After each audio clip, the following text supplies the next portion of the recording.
The twin suns burned high above the red sky, washing the quiet plains in golden dust. The wind carried the dry scent of sand and the soft hum of machines from the nearby colony port. Luke Carson, a human rancher with rough hands and tired eyes, waited near the landing platform. His old hat shaded his face as he checked the small photo he kept folded in his pocket. A smiling woman from Earth, the one he had been promised as his mail-order wife.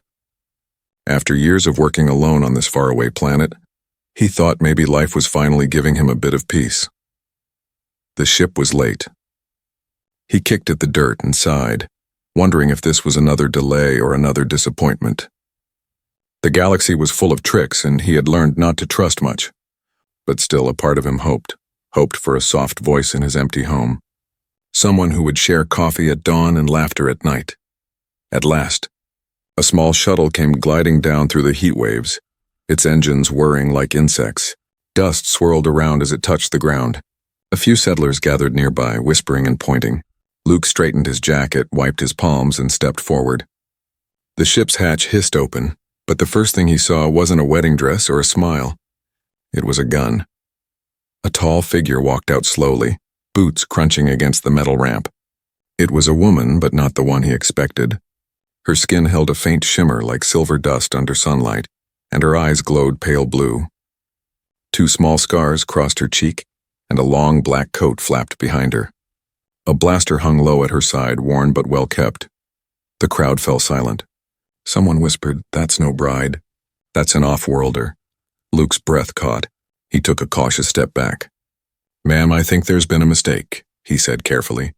"I was expecting, well, someone else." The alien woman looked at him cold and calm. "You ordered a wife," she said, her voice low and even.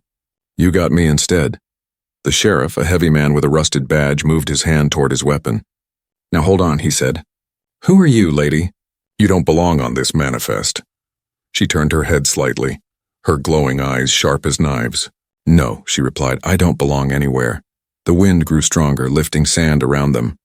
Luke felt the tension thick in the air. The woman didn't flinch. She simply walked past the sheriff, her boots leaving soft prints in the dust. She stopped right in front of Luke and said, "Where's your ranch?" He blinked, confused. "My ranch? Why?" "Because if you don't want a dead woman bleeding on your landing pad," she said quietly, "you'll let me hide there. For one night." Something about the way she said it, tired, almost broken, made Luke hesitate. He should have refused. He should have told her to turn herself in. But instead he looked around and saw shapes moving on the horizon, dark dots against the dunes flying low. Bounty drones, the sheriff noticed them too. "Hell," he muttered, reaching for his radio. "We've got trouble coming." The woman's hand went to her blaster. "They're here for me," she said. Without thinking, Luke grabbed her arm. "This way," he said. "Follow me."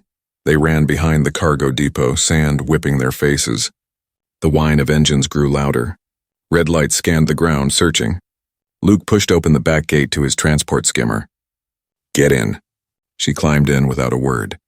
The moment he hit the ignition, the skimmer shot forward across the plains. Lasers cut through the dust behind them, striking the sand in flashes of heat. Luke swerved hard, his heart pounding. "Who are you?" he shouted over the wind. "Someone you don't want to know," she answered. "But you'll wish you did. Soon." They sped for miles until the ranch came into view, a lonely stretch of land surrounded by metal fences and storage barns. Luke killed the engine and the silence returned, broken only by the soft creak of the windmill. She stepped out first, scanning the horizon with her weapon raised. "Nice place," she said softly. "Too bad it won't stay quiet for long." Luke swallowed hard, still holding the photo of his would-be bride in his hand. The paper fluttered away in the wind. He looked at the stranger standing in his yard, the silver-eyed outlaw, and felt the first flicker of something he hadn't felt in years. Danger. Yes, but also the strange pull of fate. Whatever had just arrived under those twin suns.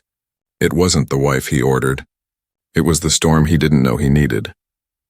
The next morning the suns rose over the ranch like 2 watchful eyes. The sand still carried the scent of smoke from the chase last night. Luke Carson hadn't slept a single minute. The stranger, Siravel as she finally called herself, had taken the guest room, though she hadn't really slept either. Luke had heard her pacing for hours, the soft clicks of her boots against the floor, the occasional whine of her blaster being checked and rechecked. When he stepped out to the yard, she was already outside, hatless, standing by the fence with her weapon half drawn, eyes scanning the horizon. The morning wind tugged at her long coat. She looked like trouble, but also like someone who'd been fighting for too long. "You know," Luke said, trying to sound calm, "most people start the day with coffee." "Not guard duty." Sierra didn't turn around. "Most people aren't hunted." That answer sat heavy between them. Luke crossed his arms. "You want to tell me why those bounty drones were chasing you? Who you really are?" She finally faced him, eyes unreadable. "You don't want to know." He chuckled, though it wasn't really funny. "Lady, I just had half the sheriff's drones burn my field because of you. I think I deserve to know what kind of mess I'm in." For a moment, she said nothing. Then she holstered her blaster and walked toward the barn. "You want to know? Fine. But you won't like it." Inside, the light fell through broken boards, cutting lines across the dusty floor. She stopped by an old wooden crate and pulled something from inside her coat. A small metallic disc, glowing faint blue. "This," she said, "is why they're after me." Luke frowned. "A shiny coin?" "It's not a coin," she replied. "It's a data key. It holds the names of every slave traded under the Torkin Syndicate. Children, families, whole colonies. I stole it from their main server 6 months ago." Luke's throat went dry. "You're saying you're, what, a criminal? A freedom fighter?" Sierra's eyes softened. "Depends who you ask." Luke leaned against a post, staring at her. "And now you ended up on my landing pad because what? Someone switched your ID?" She nodded. "Someone wanted me dead but didn't want to get their hands dirty. They swapped my identity chip with a mail-order bride from Earth. I boarded the wrong ship and, well, here I am." Luke exhaled slowly, trying to take it all in. "So the woman I was supposed to marry is probably safe," Sierra said. "The Syndicate doesn't hunt civilians. Only threats." He looked at her again, really looked. The scars on her face, the sharpness in her gaze, the way she never stood with her back to the door, all of it told the same story. She'd been running a long time.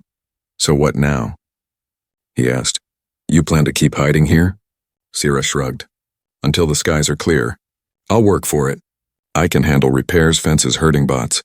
Won't be dead weight." Luke almost smiled. "You plan to work my ranch while bounty hunters search the desert? You've got guts, I'll give you that." "I've got nowhere else to go," she said simply. The day stretched on. Sierra fixed the old irrigation pump like she'd done it 100 times before. She was quiet but skilled. Luke watched her from a distance, pretending to be busy. Each time he looked her way, he found her glancing back, her expression unreadable. At sunset, the sky turned crimson, and the sound of distant engines rumbled faintly over the dunes. Luke froze. "They're back?" he whispered. Sierra didn't even look up. "Not yet. Just scouts. They're scanning sectors. They'll find us soon enough." Her calm voice made the words even heavier. Luke loaded his rifle, the one he'd used against raiders years ago. "Then we'll make them regret coming here." Sierra looked at him, almost surprised. "You'd fight for me? A stranger?" He met her eyes. "You're on my land. That makes you my problem." For a second, her cold mask broke. Something like respect flashed across her face. "Humans," she said quietly, almost to herself. "Always doing the wrong thing for the right reason." That night, as the twin moons rose, she sat by the window polishing her weapon while Luke checked the fences outside. Neither said it out loud, but both knew. This wasn't over. The storm was building again somewhere out in the dark, and for the first time the alien gunslinger wasn't running alone. The desert dawn came quiet and red, painting long shadows across the Carson ranch. Luke was feeding the herding bots when he heard it, a low hum, faint but rising. It wasn't the wind. He looked up toward the horizon, squinting through the morning glare. Out past the ridges, 3 dark shapes glided low against the sky, their metal wings catching sunlight. Patrol ships. He felt his stomach twist. Sierra was already outside, her hand resting on her holster. She didn't need to look. She could feel them coming. "Scouts," she murmured. "The Syndicate's close. They never send scouts unless they're sure." Luke's hand tightened on his rifle. "Then we need to get out of here. You said they're after you, not me. Take the skimmer and go. I'll tell them you went north." Her eyes narrowed. "If I run now, they'll burn your ranch to find me. That's how the Syndicate works. They don't chase. They destroy." He exhaled, frustrated. "Then what do you suggest?" I can't fight warships with fence tools. Sirah's mouth curved slightly. You can if you aim right. For the next few hours, they worked in silence. Luke dragged out the old pulse rifle from storage, half buried under tools. Sirah inspected it, adjusted the power cell, and handed it back. Still fires clean, she said. Not bad for a rancher, he smirked. You're full of surprises yourself, Outlaw. She gave no reply, but there was a small flicker of amusement in her eyes before she turned away. By noon, the sky had gone still again. Even the wind seemed to hold its breath. That's when Luke saw the dust trail, 5 riders on hoverbikes cutting through the dunes, heading straight for them. Visitors, he said grimly. Sirah took position behind a water tank, crouched low, her blaster ready. They're bounty hunters, she said. Independent, not syndicate, but they'll still kill us if it means a payday. The hoverbikes came to a stop near the gate. The leader, a scarred man with mirrored lenses, lifted his helmet and grinned. Morning, rancher. Heard you're keeping company with a lady who don't belong here. Luke forced a steady voice. You heard wrong. The man laughed, stepping off his bike. Then you won't mind if we look around. Before Luke could reply, a red bolt of plasma sliced the air and hit the ground between them. The hunters dove for cover. Sirah stepped out from behind the tank, blaster raised. Her voice cut through the dust. That's your only warning. The fight erupted fast. Plasma bolts flew, striking metal and sand. Luke ducked behind a feeder, returning fire with shaky but stubborn aim. Sirah moved like lightning, rolling, firing, reloading in one smooth motion. Her shots were precise, controlled, deadly. 2 hunters went down quick. The rest tried to retreat, but one fired a rocket toward the barn. The explosion tore through the storage unit, scattering fire and debris.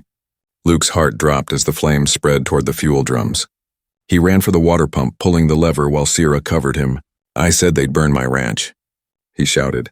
And I said they'd regret it, she yelled back, blasting another bike apart. When the smoke cleared, only one hunter remained, the leader. Wounded, he dropped to his knees, clutching his side. Sirah approached slowly, her blaster aimed at his head. Who sent you? She demanded. He coughed, blood on his lips. The bounties doubled.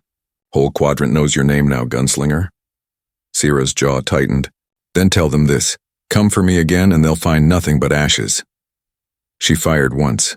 Silence returned. Luke stood among the wreckage, staring at his ruined barn. The herd bots were damaged, the ground still smoking. He felt anger rise in his chest, but not at her. At whoever had pushed her into this life. Sirah holstered her weapon and turned to him. You should have let me leave, she said quietly. He shook his head. You think I could live with that? You saved me, saved my land. We're even. But deep down, Luke knew they weren't even. Something far bigger had started here. Something that wouldn't stop at one skirmish. As night fell, he saw Sirah standing alone by the ridge, staring at the stars.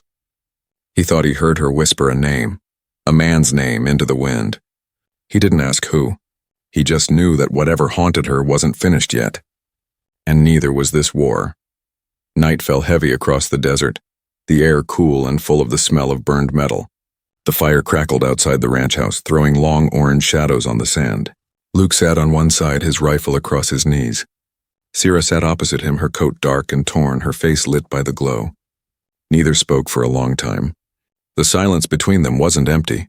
It was full of unspoken things, fear, guilt, and something close to trust. The fight earlier had left the ranch scarred. The barn was half collapsed, the fences broken, the herd scattered. Yet both of them were still alive. That felt like a miracle. Luke stared at the flames, wondering why he hadn't thrown her out when he had the chance. Finally, Sirah broke the silence. You should have let me leave, she said quietly. The hunters will tell others. They'll come again. Luke poked the fire with a stick. If I did, you'd be dead by morning. I don't much like burying guests, she smirked faintly. I'm not your guest. I'm your problem. He looked up at her. Then I guess I'm getting used to problems. Her eyes softened for a second before she looked away. She held something in her hand, a small metal shard with strange markings. The firelight caught it, making it glow faintly blue. What's that? Luke asked. Sirah hesitated, then sighed. A piece of the truth. The syndicate's truth. She turned it over in her fingers. I used to work for them. I transported supplies, weapons, slaves. Didn't ask questions. Then one day I looked at the cargo list and saw my own sister's name. Luke froze. She'd been taken from our colony, Sierra continued, voice low and trembling. I tried to save her. I broke protocol, attacked the ship. Got her free, but the Syndicate never forgave that. They hunted us for years. When they caught her, I stole this. She lifted the shard and a copy of their slave registry. Everything they've done, every person they've taken. It could destroy them. Luke felt a cold wave wash over him. You've been running ever since. She nodded slowly. Until the day someone switched my ID with your bride's. Maybe fate decided I needed to stop running. The flames flickered between them, painting their faces gold and shadow. Luke reached into his coat, pulled out a small bottle, and handed it to her. Homemade brew. It's terrible. But it helps on nights like this. Sierra took a sip, grimaced, then laughed, a soft, quiet sound rusty from disuse. You weren't lying. That's awful, he chuckled. Told you. For a moment, the galaxy didn't feel so dangerous. They sat together under the twin moons, the fire snapping softly, the ranch creaking in the wind. Then Luke said, You know, you could have gone anywhere. But you came here. Maybe that means something. Sierra looked at him carefully. Means you're unlucky, he grinned. Maybe, but I've been alone a long time. The universe finally sent someone who shoots straighter than me. I'll take it. Her eyes met his. The fire reflected in them like tiny blue stars. You don't even know who I am, she whispered. I know what you've done, he replied. And I know you're not done yet. That's enough. She set the shard down between them. Then promise me something, Rancher. If they find us, if I don't make it, you take this and get it to someone who can use it. There's a place called Solon Reach, Rebel Safe House. They'll know what to do. Luke stared at the glowing shard.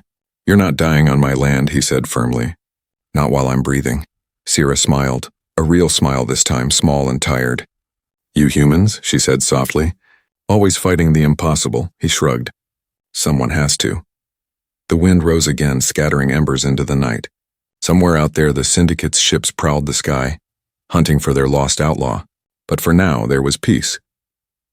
As the fire died low, Sierra leaned back, eyes half closed. For the first time in years, she let her guard down. Luke stayed awake, keeping watch, his rifle steady, his promise stronger than the stars. The outlaw slept by the fire. The human rancher stood by his word. And far beyond the horizon, the storm was already beginning to move again.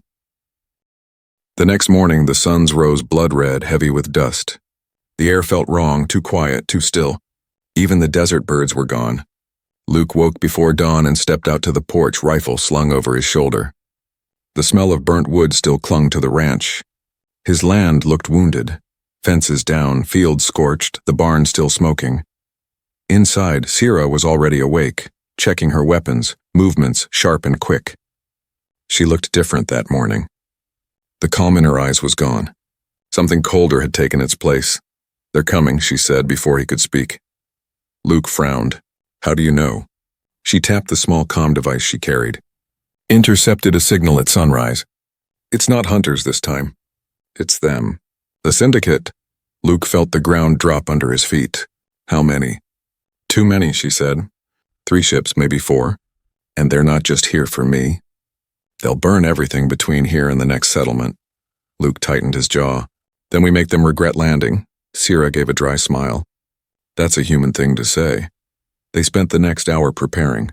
Luke hauled crates of old ammo from storage, his hands steady despite the fear curling in his stomach. Sierra climbed onto the roof, scanning the desert with binoculars. The suns climbed higher, burning away the morning chill. Around noon, the first shadow passed overhead, a massive warship, dark and cruel, blotting out the light. Then came the smaller dropships swarming like black insects. Luke could hear the engines vibrate through the soil. Sierra crouched beside him on the porch. You can still run, she said quietly. Take one of the bikes, head north. You'll make it to the canyons. Luke shook his head. You think I'm leaving my home behind? She turned to face him, frustration flashing across her face. If you stay, you die. Then I die standing, he said. That's how ranchers go. Something broke in her expression, anger mixed with fear. But she didn't argue again. The first wave hit hard. Syndicate troopers poured out of their dropships. Black armor gleaming under twin suns. Plasma fire ripped through the fields. Luke fired back from cover, his old rifle punching holes through armor. Sierra moved like lightning, each shot precise, deadly. Together they fought, shoulder to shoulder, back to back. Luke's hat flew off as an explosion tore through the main gate. He dropped behind a water trough, firing again and again until the barrel smoked.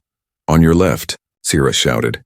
He turned just in time to see a trooper aiming at her from behind. Without thinking, Luke dove forward, tackling the soldier before the shot fired. The two crashed into the sand. Luke's rifle went spinning away. The trooper swung a blade, but Luke caught his wrist, gritting his teeth. They struggled, sand flying, until Sira's blaster fired. The trooper went limp. Luke coughed, brushing dirt from his face. "Thanks," he muttered. "Don't thank me yet," she said. That was just the first wave. From the distance, the warlord's command ship hovered closer. A deep voice echoed through loudspeakers across the desert. "Sira Vel, you stole from me. Return the data and the human might live. Resist and this world burns," Sira froze. Luke looked at her. "He means it, doesn't he?" "Yes," she said softly. "He always does." The fire in her eyes reignited. She turned to him and pressed the glowing shard, the data key, into his hand. "If I fall, you run to the ridge. There's a cave system there. Hide this. Promise me." Luke pushed it back toward her. "You're not falling." "Not today." Then the second wave hit. The battle raged for what felt like hours. The ranch was torn apart, barns collapsing, flames roaring. Sira fought like a storm unleashed, moving through smoke and fire. Luke covered her, firing until his ammo ran dry. When the dust finally settled, dozens of black-armored bodies littered the sand. Sira stood in the middle of it all, breathing hard, blaster smoking. Luke staggered beside her, blood streaking his arm. The sky above them turned orange as the warlord's ship descended lower, casting a shadow over everything. "He's coming himself," Sira said, voice almost trembling. Luke lifted his rifle again, though his hands were shaking, then let him come. Sira looked at him, the stubborn, dusty human who refused to run, and for a moment she almost smiled through the exhaustion. "You really are insane," she said. He grinned faintly.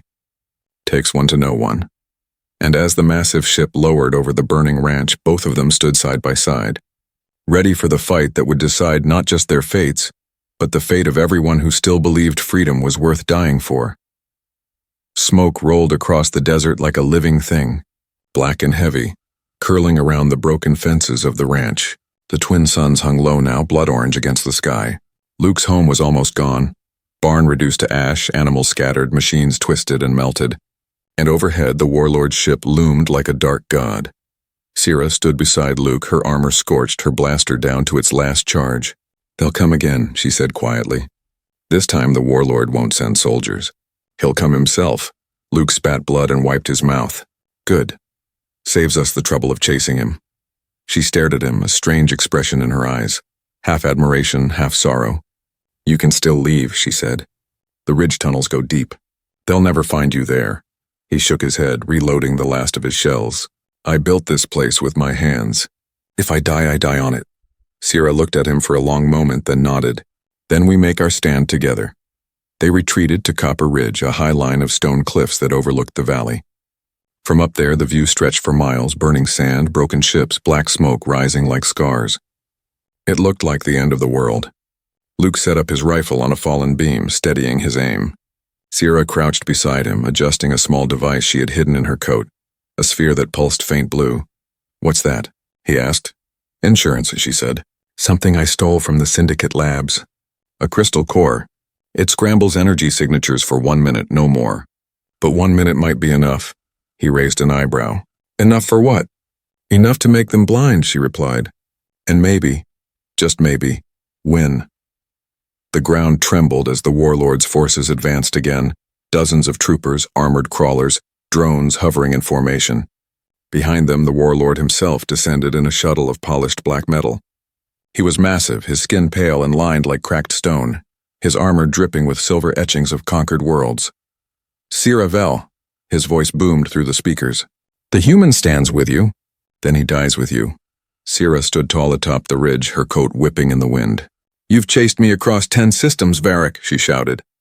"But today you'll bleed on this dirt." Varric laughed, the sound cold and inhuman. "Then so be it." The battle began again, louder, fiercer, hopeless. Plasma bolts lit the cliffs like fireworks. Luke fired from cover, picking off drones one by one. Sira fought beside him, movements sharp and fearless, her body moving on instinct. but they were outnumbered 10-1. The ridge shook under explosions, dust choking the air. Luke felt a searing pain in his side. He was hit. He dropped behind a rock, clutching his wound. Sierra was beside him in an instant, grabbing his shoulder. "Stay with me!" she yelled. He tried to grin through the pain. "You talk too much, Outlaw." Her voice broke. "You stupid human." She tore a strip of her sleeve and pressed it to his wound. The warlord's troops closed in, surrounding them. The end was seconds away. Then Sierra reached into her coat and pulled out the crystal core. She pressed it into Luke's bloodied hand. "Hold this tight," she said. "What are you doing?" "Finishing what I started." She stepped into the open, standing tall against the glare of enemy fire. Then she activated the core. A wave of blue light burst across the desert, silent, blinding, beautiful. Every weapon, every engine, every drone flickered out. The Syndicate army froze, their systems dead, their armor sparking. Luke blinked through the haze, his ears ringing. "Sierra," she turned to him, smiling faintly. "Now, Rancher, end it."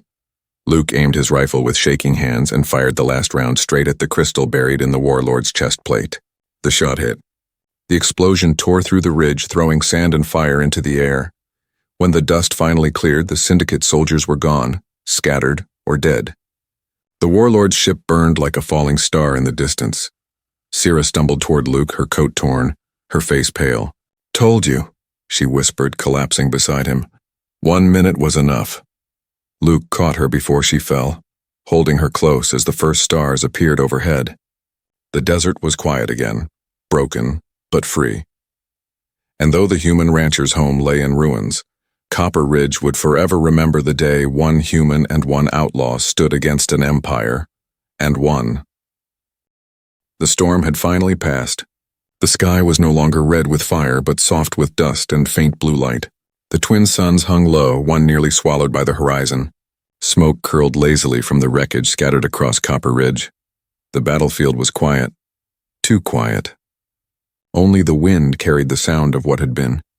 Luke opened his eyes to the smell of ash and metal. His side burned, but he was alive. He pushed himself up slowly, groaning as pain flared through his ribs. All around him, blackened armor and shards of ships littered the ground. The Syndicate army was gone, crushed or fled, and a few feet away, Siravel lay still. He crawled to her side, his hands trembling. Her coat was torn, her skin marked by burns and blood, but she was breathing. Barely. He placed a hand on her shoulder. "Hey," he whispered. "Stay with me." Her eyes fluttered open, dim but alive. "You didn't run," she murmured. Luke gave a weak smile. "Didn't promise I would." She chuckled softly, the sound dry as sand. Humans. Always stubborn. He looked down at the glowing shard still clutched in her hand, the data core she'd risked everything to protect. "We did it," he said quietly. "The warlord's gone. His ship's nothing but smoke." Her gaze wandered toward the horizon where flames still burned. "For now," she said. "But there will be others. There always are." Luke sat beside her, silent for a moment. The suns dipped lower, turning the desert gold. "Then we'll rebuild," he said finally. "Together." Sierra's lips twitched into a faint smile. "You'd let an outlaw stay? After everything?" He shrugged. "Guess I've got a thing for trouble." She tried to laugh but winced. "You'd regret it, maybe," he said softly. "But at least it wouldn't be boring." They sat like that for a while, two silhouettes framed by dying light, neither speaking, both knowing something unspoken had changed between them. By nightfall, Luke had managed to get a small fire going near the ridge. He tore strips from his coat to wrap her wounds and offered her water. She refused at first, but then took it silently, her hand shaking. The firelight flickered in her silver eyes. "I spent half my life running," she said quietly. "From warlords, from bounty hunters, from my own shadow. But you stood still. You fought for one patch of dirt like it mattered more than the stars." "It does," Luke replied. "Home always does." She looked into the flames. "Then maybe it's time I stopped running too." He met her gaze. "What are you saying?" Sierra set the glowing shard on the ground between them. "I'll send this to Solon Reach tomorrow. Let them finish the fight. As for me, I'm done fighting." Luke tilted his head. "And what'll you do then?" She gave a small, tired smile. "Maybe fix fences. Mend bots, feed cattle. Learn how to be someone worth staying for." For the first time since she'd arrived under those twin suns, her voice didn't sound like a soldier's. It sounded like someone dreaming. Luke poked the fire, trying to hide the grin tugging at his mouth. You're welcome to try, but ranch life's harder than it looks. I've fought armies, she said, leaning back with a wince. I'll manage, they both laughed quietly, the sound carrying across the empty desert. Above them, stars began to appear, sharp, endless, and full of new beginnings. When dawn came, the smoke had faded. The air smelled of sand and promise. Luke stood outside what remained of the ranch, hammer in hand, patching what little could be saved. Behind him, Sierra stepped out of the house wearing one of his spare shirts, her blaster finally gone from her hip. He turned, smiling faintly. Didn't expect to see you up this early, she shrugged. Old habits die hard. Good, he said, passing her a tool. You'll need both hands. Fence won't fix itself. She took it, her fingers brushing his. Guess this means I'm staying. Guess it does. The suns rose together over the horizon, lighting the sand with gold. The outlaw and the rancher stood side by side, working in quiet rhythm. Two survivors building something new from ruin.